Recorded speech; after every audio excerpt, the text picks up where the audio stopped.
오늘은 다니엘서 7장 말씀을 본문으로 해서 한눈에 보는 미래의 일들, 이런 제목으로 말씀드리기를 원합니다. 그러니까 오늘 설교를 여러분들이 잘 들으시면 미래의 일들을 한눈에 보실 수가 있습니다. 다니엘서 7장이 그것을 말하고 있기 때문에 그렇습니다. 다니엘서 7장은 다니엘이 본 환상에 대한 말씀이지요. 다니엘이 환상을 언제 보았는가 하면 1절에 바벨론 벨사살 왕 원년에 환상을 보았다고 말씀하고 있죠. 벨사살은 바벨론의 마지막 왕입니다. 그리고 이 사람은 메대 사람 다리오에 의해 죽임을 당하죠. 그 말씀이 다니엘서 5장 30절과 31절에 기록되어 있었는데 잠시 제가 한번 읽어드리겠습니다. 그날 밤에 갈대아 왕 벨사살이 죽임을 당하였고 메대 사람 다리오가 나라를 얻었는데 그때에 다리오는 62세였더라. 그러니까 다니엘서 7장에 기록된 내용은 순서상으로 다니엘서 5장에 기록된 내용보다 먼저 일어난 일이죠. 그래서 다니엘이 벨사살 왕 원년에 환상을 보았는데 환상 속에서 무엇을 보았느냐 하면 네 짐승을 보았습니다. 첫 번째 짐승은 사자와 같이 생겼는데 독수리의 날개가 있었다고 말씀하고 있죠. 그리고 두 번째 짐승은 곰처럼 생겼는데 새 갈빗대를 이 사이에 물고 있다고 말씀하고 있습니다. 그리고 세 번째 짐승은 표범과 같이 생겼고 새 날개가 넷이고 그리고 머리도 4개라고 말씀하고 있습니다. 그리고 네 번째 짐승은 무섭고 놀라우며 매우 강하고 뿔이 10개가 있다고 말씀하고 있죠. 그래서 이런 네 짐승을 보았습니다. 근데 이 네 짐승이 무엇을 상징하느냐? 이 세상에 일어날 왕들을 상징하는 것입니다. 17절에 그것을 말해주고 있어요. 자, 17절을 보겠습니다. 그 네 큰 짐승은 세상에 일어날 네 왕이라. 다니엘이 환상 중에 본 네 짐승이 뭐라 그랬습니까? 이 세상에 일어나게 될 네 왕. 여기서 왕은 왕국을 말하는 것입니다. 이 세상에 일어날 왕국들에 대해서는 다니엘서 2장에도 기록을 하고 있죠. 다니엘서 2장에 보시면 느부갓네살 왕이 꿈을 꿨는데 꿈에서 뭘 봤죠? 큰 신상을 보았습니다.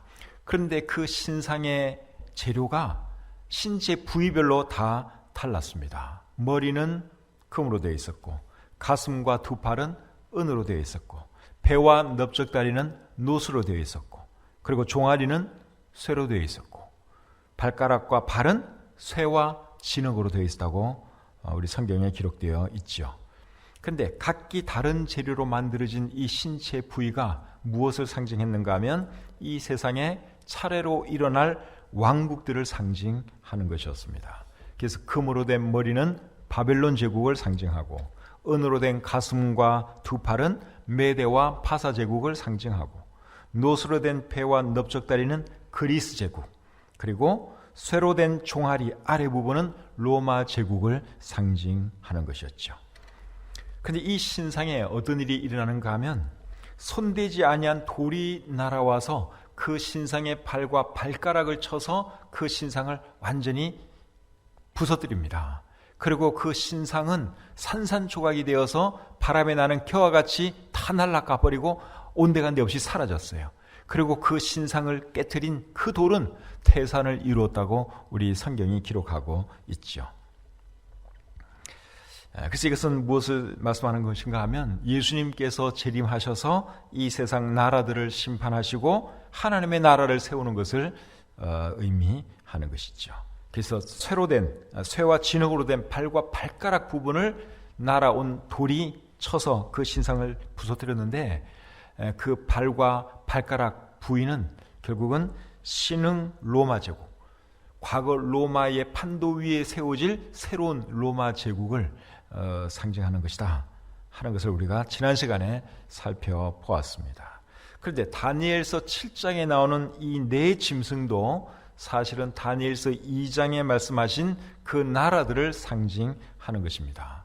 그래서 사자처럼 생긴 첫 번째 짐승은 바벨론 제국을 상징하는 것이고 곰처럼 생긴 두 번째 짐승은 메대와 바사 제국을 상징하는 것이고, 그리고 표범처럼 생긴 세 번째 짐승은 그리스 제국을 상징하는 것이고, 그리고 뿔이 10개 달린 사납고 무섭게 생긴 네 번째 짐승은 어디를 상징하는 거예요? 로마 제국을 상징하는 것이죠. 그리고 이 네 나라가 지나가면 그 다음에는 어떤 나라가 들어서게 될까요? 하나님의 나라가 들어서게 됩니다. 17절 18절 다시 보겠습니다. 17절 18절. 그 네 큰 짐승은 세상에 일어날 네 왕이라. 그 다음에 이제 18절. 지극히 높으신 이의 성도들이 나라를 얻으리니 그 누림이 영원하고 영원하고 영원하리라. 세상 나라들이 지나가고 나면, 세상에 네 왕국, 네 제국이 지나가고 나면 그 다음에는 결국 어떤 나라가 들어서는 거예요? 영원한 하나님의 나라가 들어선다고 오늘 이 본문이 말씀하고 있지요. 그리고 하나님의 나라는 예수님의 재림과 함께 시작이 되죠. 재림하실 예수님에 대해서는 오늘 본문 13절과 14절에 기록이 되어 있습니다. 자, 13절, 14절 보겠습니다.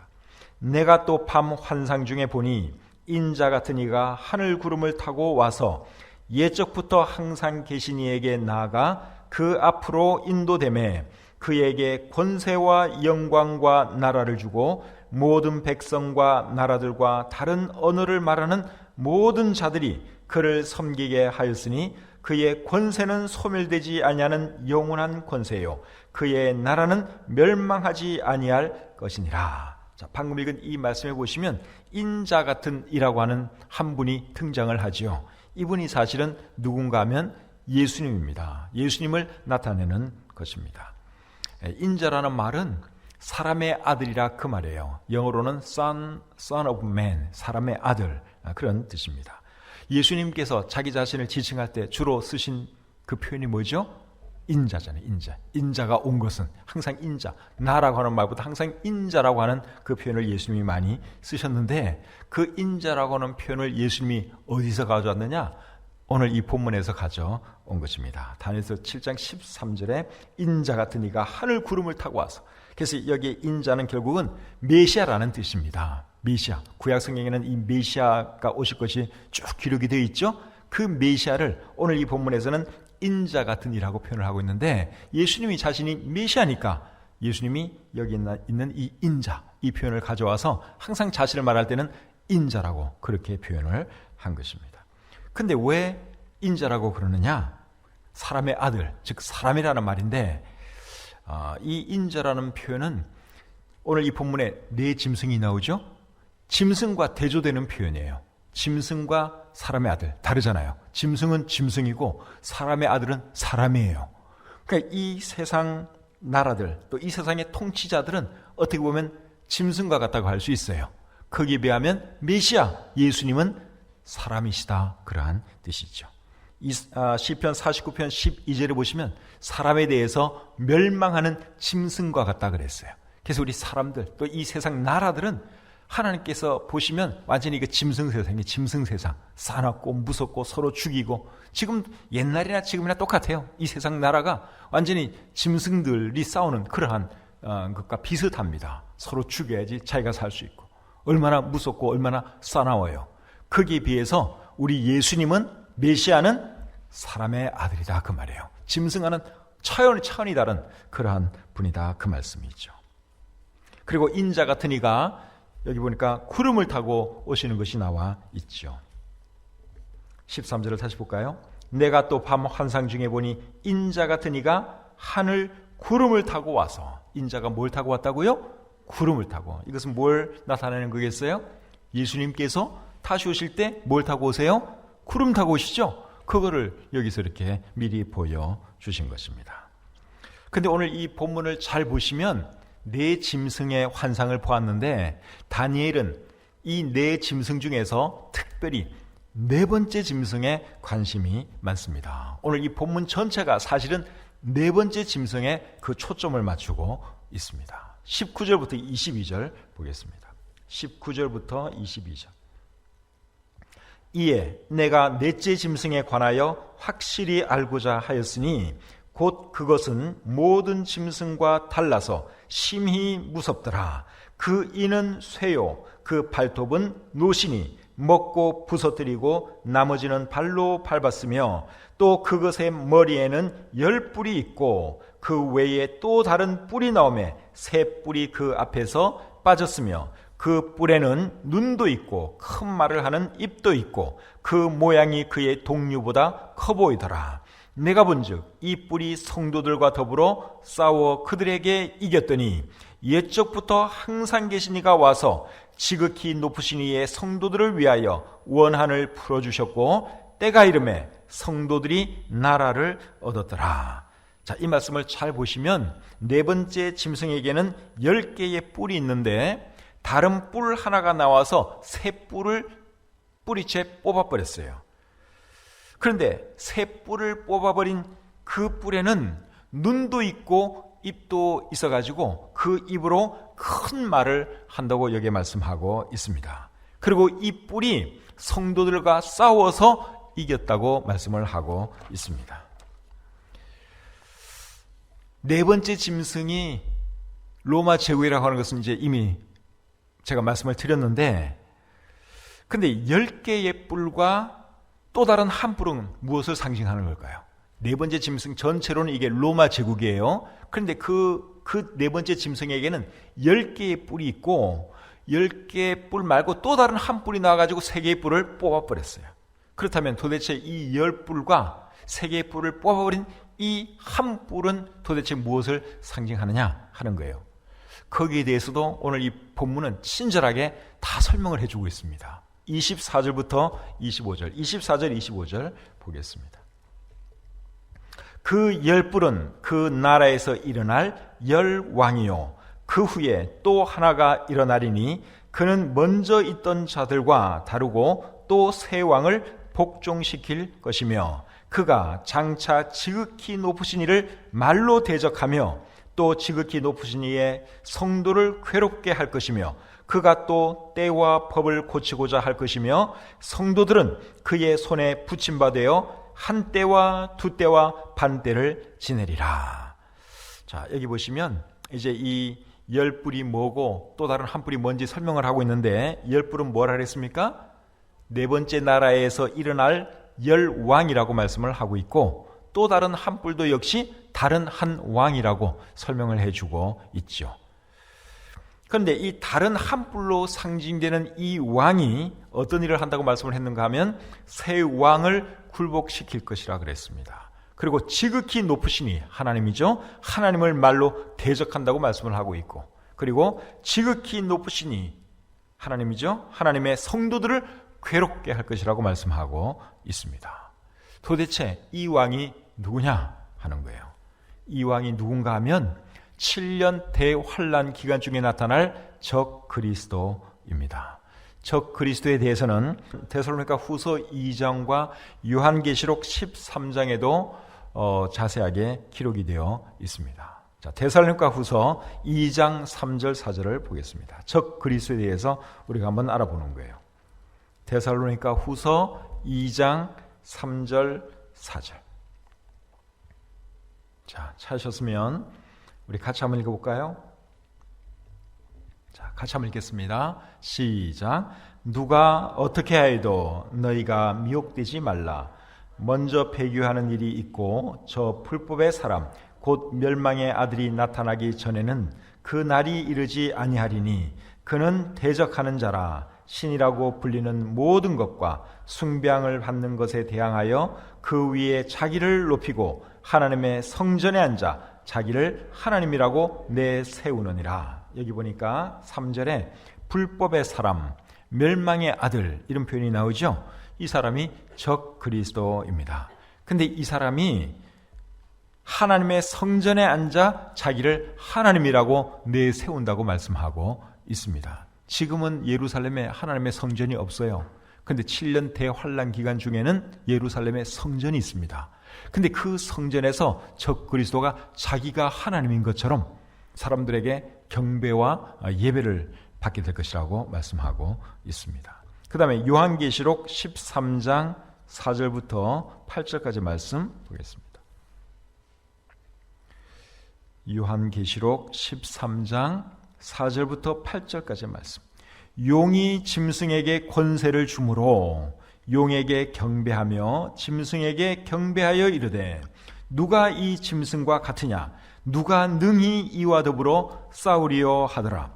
또 짐승이 과장되고 신성모독을 말하는 입을 받고 또 42달 동안 일할 권세를 받으니라. 짐승이 입을 벌려 하나님을 향하여 비방하되 그의 이름과 그의 장막 곧 하늘에 사는 자들을 비방하더라. 또 권세를 받아 성도들과 싸워 이기게 되고 각 족속과 백성과 방언과 나라를 다스리는 권세를 받으니 죽임을 당한 어린 양의 생명책에 창세 이후로 이름이 기록되지 못하고 이 땅에 사는 자들은 다 그 짐승에게 경배하리라. 여기 보니까 용이 나오고 짐승이 나와요. 여기서 용은 사탄을 의미하는 것입니다. 요한계시록 20장 2절에 용은 사탄이라고 말씀하고 있습니다. 그리고 짐승은 적 그리스도를 말하는 거예요. 그래서 이 짐승, 적 그리스도가 하나님을 대적하고 성도들을 괴롭게 할 것이라고 말씀하고 있지요. 얼마 동안 그렇게 한다 그랬습니까? 방금 읽은 이 말씀에 의하면 몇 달 동안? 42달 동안. 42달 동안 그렇게 한다고 말씀을 하고 있죠. 42달은 3년 반이죠. 3년 반이에요. 근데 오늘 본문 25절에 보시면 한 때와 두 때와 반 때 동안 이 사람이 하나님을 대적하고 또 성도들을 괴롭게 한다고 말씀하고 있죠. 한 때라고 하는 것은 1년을 말하는 거예요. 그래서 한 때와 두 때와 반 때는 3년 반을 말하는 것이죠. 그래서 이 3년 반은 7년 대환란의 후반 3년 반을 의미하는 것입니다. 다니엘서 9장 27절을 보면 그런 것을 알 수 있습니다. 자, 다니엘서 9장 27절입니다. 다니엘서 9장 27절 말씀 제가 또 읽어볼게요. 그가 장차 많은 사람들과 더불어 한 일해 동안의 언약을 굳게 맺고 그가 그 일해의 절반에 제사와 예물을 금지할 것이며 또 포악하여 가증한 것이 날개를 의지하여 설 것이며 또 이미 정한 종말까지 진노가 황폐하게 하는 자에게 쏟아지리라 하였느니라 하니라. 여기 그라고 하는 한 인물에 대해서 말씀을 하고 있죠. 여기 그가 적 그리스도를 말하는 것입니다. 근데 이 사람이 한 일해 동안 언약을 굳게 맺는다고 말씀을 하고 있죠. 한 일해가 7년을 말하는 거예요. 그래서 이 7년 세월 중에서 앞부분에는 굉장히 그럴듯하게 좋은 지도자인 것처럼 행세를 합니다. 그런데 절반에 가서 자기가 한 모든 언약 다 파기하고 그때부터 본색을 드러내지요.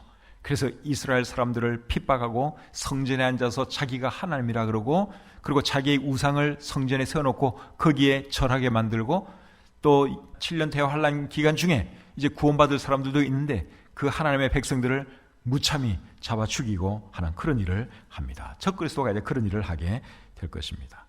그런데 적 그리스도라고 하는 이 표현은 성경 어디에 나오는가 하면 요한 1서 2장 18절에 나옵니다. 자, 요한 1서 2장 18절 보겠습니다. 요한 1서 2장 18절 말씀입니다.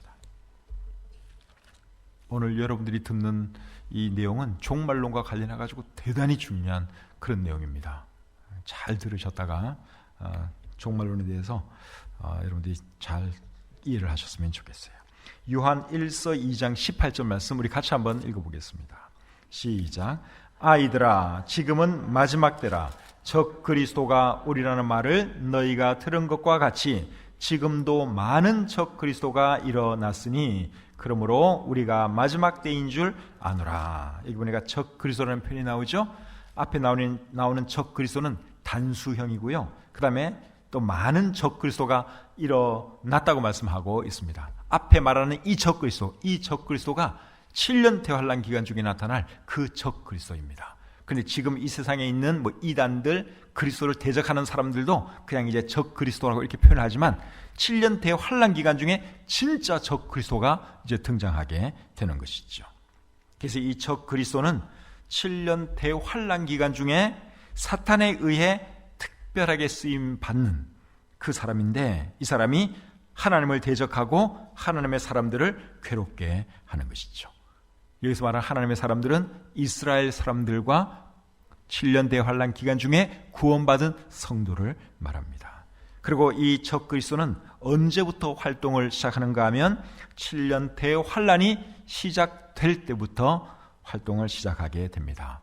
7년 대환란이 시작되기 직전에 어떤 일이 일어나는가 하면 예수 그리스도께서 공중으로 먼저 재림을 하세요. 공중으로 재림하시면 이 땅에 있는 구원받은 성도들이 공중으로 들림을 받게 됩니다. 그 사건을 우리는 이제 휴거라 그러는데, 휴거 사건이 일어나게 되면 이 세상이 얼마나 혼란하겠습니까? 혼란하겠죠? 예수 믿는 사람이 다 사라졌어요. 그리고 엄청나게 많은 사고가 막 일어날 것입니다. 비행기 조종사가 구원받은 그리스도인이었다면 그 비행기가 이제 사고가 나는 거죠. 이 세상 여기저기서 큼직큼직한 사고가 엄청 많이 일어나게 됩니다. 가족들 중에 사라진 사람도 많을 것이고, 정말 이게 보통 큰 혼란이 아니죠. 그때 한 사람이 나타나서 메시아인 양 하면서 세상의 지도자로 나타납니다. 그 사람이 적그리스도입니다. 그래서 처음에는 자기가 마치 메시아인 양 그렇게 막 사람들을 나를 따르시오, 나만 따르면 아무 문제 없습니다 그러면서 사람들을 인도하다가 나중에 이제 그 7년 대환란 기간 중간 지점에 가서는 진짜 본색을 드러내는 거예요. 그래서 사람들을 자기에게 경배하도록, 사람들을 하여금 자기를 경배하게 만들고, 자기를 따르지 않고 자기 우상에게 절하지 않으면 가차없이 죽이는 그런 일을 하게 되는 것이죠. 요한계시록 13장 15절에 보시면, 잠깐 한번 볼까요? 요한계시록 13장 15절에 적그리스도가 이제 그 7년 대환란 기간 중에 할 일이 여기에 기록이 되어 있는데, 이렇게 기록되어 있습니다.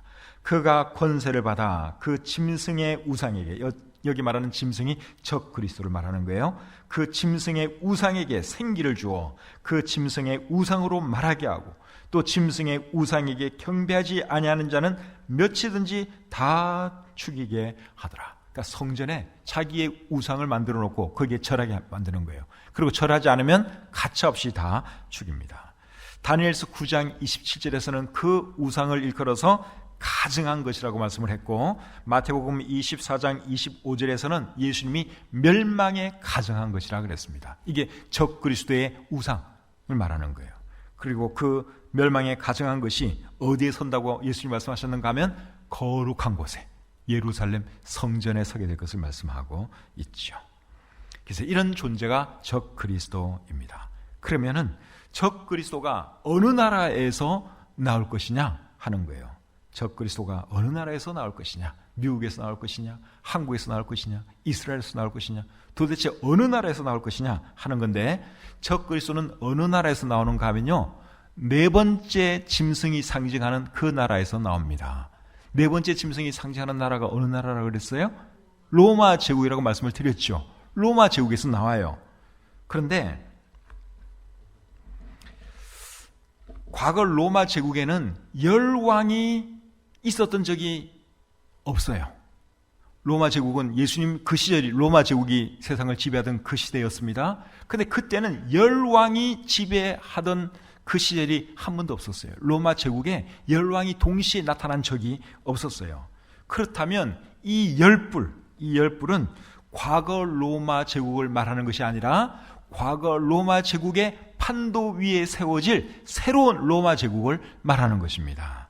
그래서 적그리스도가 어디서 나오는가 하면 신흥 로마 제국에서 나오는 거예요. 그래서 이 세상의 마지막 나라는 신흥 로마 제국입니다. 다니엘서 2장에서 그 큰 신상이 결국은 한 돌에 의해서 완전히 깨어지고 사라지게 되는데, 그 돌이 어디를 쳤는가 하면 발과 발가락 부위를 쳤거든요. 종아리 이하가 이제 로마 제국인데, 종아리는 과거의 로마 제국을 말하는 것이고, 발과 발가락은 만든 재료가 철과 진흙으로 만들어져 있다 그랬죠. 그것이 신흥 로마 제국입니다. 그래서 신흥 로마 제국 때 예수님이 오셔서 신흥 로마 제국을 깨트리시고 하나님의 나라를 건설하게 되는 것이죠. 그래서 적그리스도가 어느 나라에서 나온다고요? 신흥 로마 제국, 신흥 로마 제국에서 나오게 됩니다. 그런데 적그리스도의 나라는 오래 가지 못합니다. 7년 대환란 그 기간이 이제 적그리스도의 세상이었는데 그 나라는 오래가지 못하지요. 예수님께서 7년 대환란 기간 마지막 부분에 재림을 하시게 되면 적그리스도를 멸하시고 하나님의 나라를 세우실 것이기 때문에 그렇습니다. 자, 오늘 본문 26절 27절 읽어보겠습니다. 26절 27절.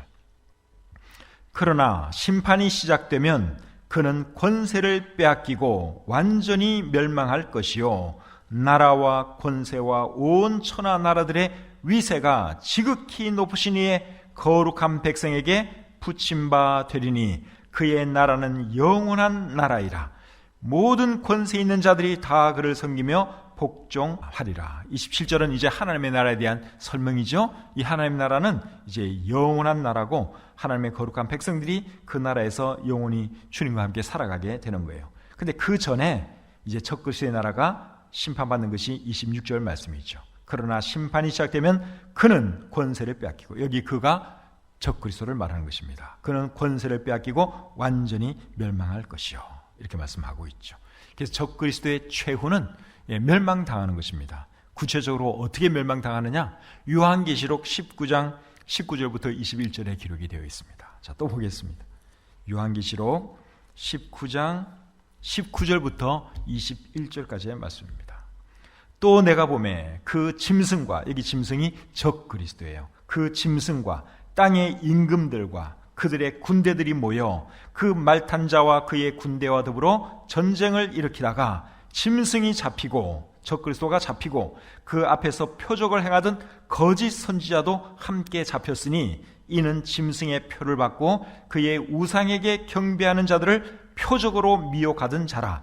이 둘이 산채로 유황불 붙는 못에 던져지고 그 나머지는 말탄 자의 입으로부터 나오는 검의 죽음에 모든 새가 그들의 살로 배불리더라.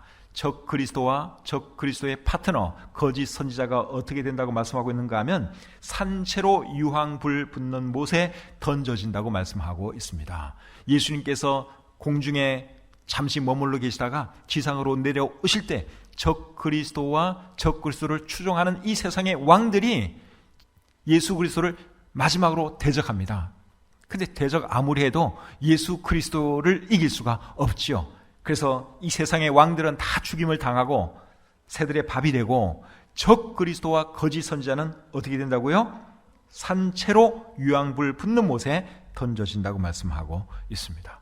여러분, 사람이 죽은 뒤에 이제 예수 믿는 사람들은 불못에 던져지잖아요. 지옥에 가잖아요. 그리고 우리 성경에 보면 산채로 하늘나라로 올라간 사람도 있어요. 에녹, 엘리야 이런 분들은 죽음을 맛보지 않고 산채로 올라갔어요. 그러니까 산채로 하늘로 올라가는 사람들은 대단히 영광스러운 그러한 이제 경험을 하는 것이고, 반대로 산채로 지옥 불못에 떨어진 사람들은 이건 이제 반대로 생각하시면 되는 거예요. 이보다 더한 저주가 없는 것입니다. 그러니까 사람이 죽음을 통해서 지옥에 가는 것, 이거는 하나님께서 많이 봐주시는 거예요.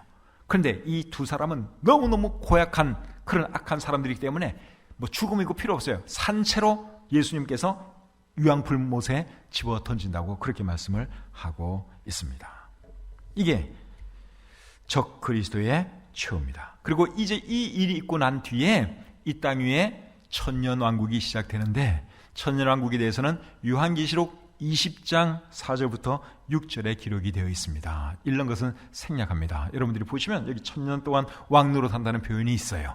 그러니까 예수님께서 지상으로 재림하셔서 적그리스도를 불못에 집어넣고, 그리고 이제 모든 악한 사람들 다 심판하신 뒤에 그 다음에 이제 이 땅에서 천년왕국이 시작되고, 천년의 기간이 끝나면 영원한 나라에서 우리 주님과 하나님의 백성들이 영원토록 살게 되는 것이죠. 이것이 성경이 말하는 미래의 일들이에요. 자, 그럼 이제 마지막으로 언제쯤 이 땅에 신흥제국이 일어설 것인가 하는 것입니다. 지금도 역사는 계속 돌아가고 있고, 오늘 이 다니엘서 7장에 있는 말씀은 미래에 나타날 모든 나라들을 다 보여주는 거예요. 하나님 나라까지. 하나님 나라 직전에는 적그리스도의 나라, 그 전에는 세상 나라, 네 나라가 있다고 말씀을 했는데, 과연 우리는 지금 도대체 어느 시대에 살고 있느냐 하는 것이죠. 그리고 적그리스도가 신흥 로마 제국에서 나온다 그랬는데, 신흥 로마 제국은 그럼 도대체 언제 이 땅에 나타나게 될 것이냐 하는 거예요. 제 생각에는요, 이미 이 세상에 있어요. 이유가 저는 그것이라고 생각합니다. 신흥 로마 제국. 이유는 유럽 연합을 말하는 것이죠. 옛날 로마의 판도 위에 세워진 여러 나라들의 연합이 EU잖아요. 유럽 연합, EU예요. 그래서 제 생각에는 EU가 신흥 로마 제국이라고 생각을 합니다. 근데 신흥 로마 제국에는 왕이 몇 명이라 그랬어요? 오늘 본문에는 10명이죠. 10명. 뿌리 10개니까 10왕이에요. 근데 오늘날 EU에는 10나라 이상이 거기에 속해 있습니다. 제가 알기로는 28개 나라가 속해 있는데, 그럼 이거는 10나라 훨씬 넘는 거거든요. 그래서 이 열이라고 하는 숫자가 정확하게 열을 말할 수도 있고, 아니면 그냥 많은 개념으로 열을 말할 수도 있어요. 그리고 만약에 정확하게 10나라를 말하는 것이라면 지금은 EU가 28개 나라지만 나중에 이것이 줄어들어서 10나라가 될 것입니다. 그러니까 지금 이미 신흥 로마 제국은 이 땅에 있는 것이고, 그렇다면 예수님께서 다시 오실 날도 머지 않았다 하는 것을 우리가 알 수 있는 것이죠. 그래서 예수님께서 다시 오실 때는 공중으로 먼저 오시는데, 예수님께서 공중에 재림하실 때 뭐가 일어납니까? 성도들이 들림받는 휴거 사건이 일어나고, 그리고 7년 동안 공중에 있다가 예수님과 성도들이 이 땅으로 내려오게 되죠. 근데 그 7년 사이에 이 땅에서는 무슨 일이 일어나는 것입니까? 7년 대환란이 일어나게 되는 것이죠. 그래서 언젠가 우리 예수님은 반드시 다시 오실 것입니다. 오늘 이 본문이 말하는 것처럼 구름을 타고 다시 오실 것입니다. 다시 오실 때 과연 우리는 공중으로 들림받을 수 있겠는지 한번 잘 생각해 보시고, 이 중에 한 분도 빠짐없이 다 공중으로 들림받아서 공중에서 우리 주님을 기쁨으로 만나뵐 수 있게 되기를 바랍니다. 예수님께서 다시 오실 그날을 사모하면서 예배하는 일과 전도하는 일에 더 힘쓰는 저와 여러분들이 되었으면 합니다. 구독과 좋아요, 알림 설정 잊지 마세요. 강효민 목사님의 다니엘서 강해 설교집 장래일은 이러합니다를 구입하기 원하는 분은 기독교 서점이나 인터넷 서점에서 구입하실 수 있습니다.